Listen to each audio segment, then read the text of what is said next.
श्रीमद् भगवद गीता का पुण्य रूप पाठ करने वाले स्त्री पुरुषों को चाहिए कि वे इस पावन पाठ को एकाग्र मन से किया करें और इसके सरस सार को समझने में अधिक समय लगाएं।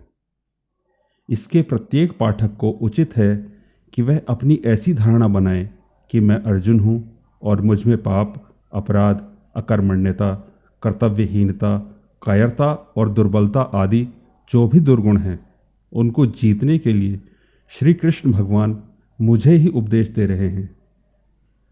महाराज मेरे ही आत्म की अमर सत्ता को जगा रहे हैं, मेरे ही चैतन्य स्वरूप का वर्णन कर रहे हैं और आलस्य रहित होकर सद्बुद्धि से स्वकर्तव्य कर्म करने को मुझे ही प्रेरित, उत्तेजित तथा उत्साहित करने में तत्पर हैं। श्री भगवान का मैं ही प्रिय शिष्य हूँ, परम प्रिय भक्त हूँ, श्रद्धालु श्रोता हूँ। ऐसे उत्तम विचारों से गीता का पाठक भगवान की कृपा का पात्र बन जाता है और उसमें गीता का सार सहज से सामने लग जाता है। भगवान ने श्रीमुख से स्वयं कहा है कि गीता का पाठ करना और उसको सुनना सुनाना ज्ञान यज्ञ है, उससे मैं पूजा जाता हूँ।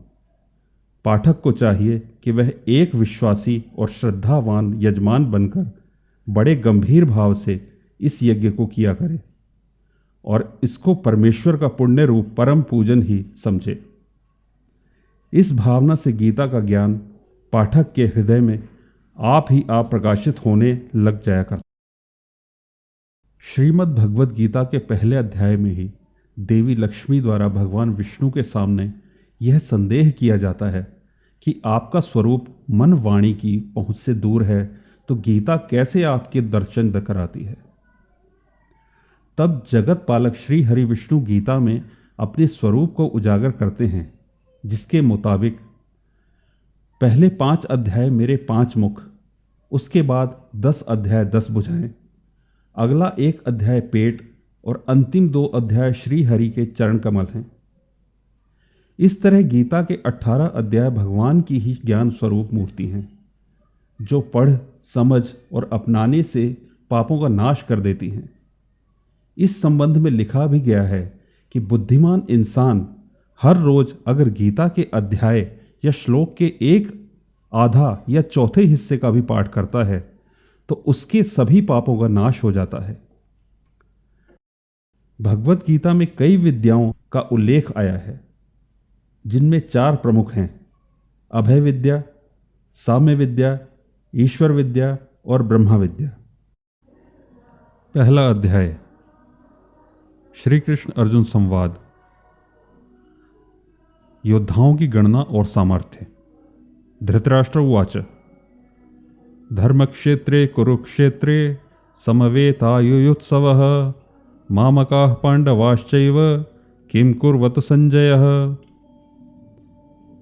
धृतराष्ट्र ने कहा, हे संजय, धर्मभूमि और कर्मभूमि में युद्ध की इच्छा से एकत्र हुए मेरे पुत्रों और पांडु के पुत्रों ने क्या किया। संजय उवाच दृष्ट्वा तु पांडवानीकं व्यूढ़ं दुर्योधनस्तदा आचार्यमुपसंगम्य राजा वचनमब्रवीत्। संजय ने कहा, हे राजन, इस समय राजा दुर्योधन पांडुपुत्रों की सेना की व्यूह रचना को देखकर आचार्य द्रोण के पास जाकर कह रहे हैं,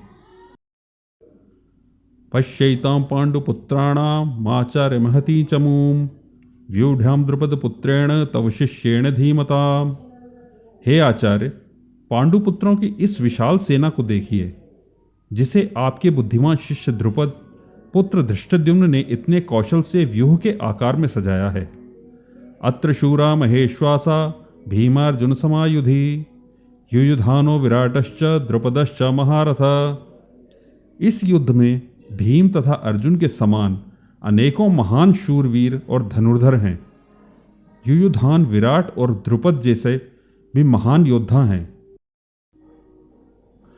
धृष्टकेतुश्च कीतानः काशीराजश्च वीर्यवान् पुरुजित किंतु भोजश्च शैव्यश्च नरपुंगवः। धृष्टकेतु, चेकितान तथा काशीराज जैसे महान शक्तिशाली और पुरुजित, कुंती भोज तथा शैव्य जैसे मनुष्यों में श्रेष्ठ योद्धा भी हैं। युधामन्युश्च विक्रांत उत्तम औजांच वीर्यवान सौभद्रो द्रौपदेयाश्च सर्व एव महारथाः।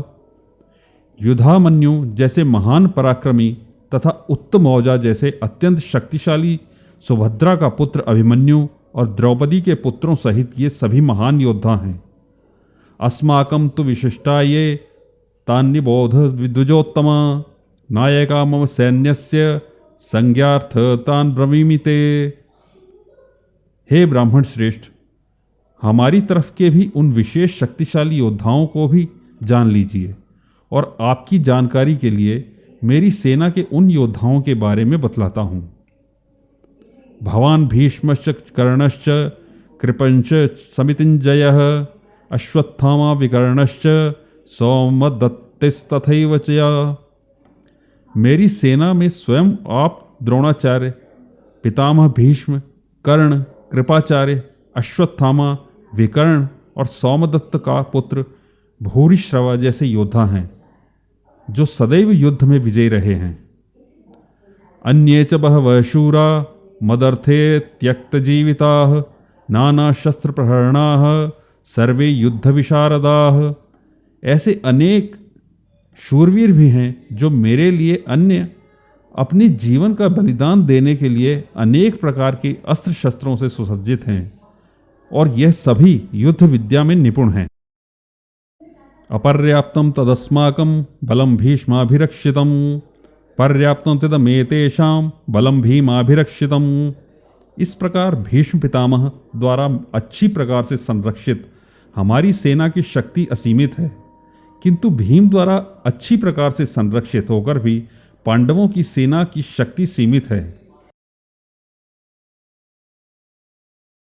अयनेषु च सर्वेषु यथा भागमवस्थिताः भीष्मेवाभिरक्षन्तु भवन्तः सर्व एव ही। अतः सभी मोर्चों पर अपनी अपनी जगह स्थित रहकर आप सभी निश्चित रूप से भीष्म पितामह की सभी ओर से सहायता करें।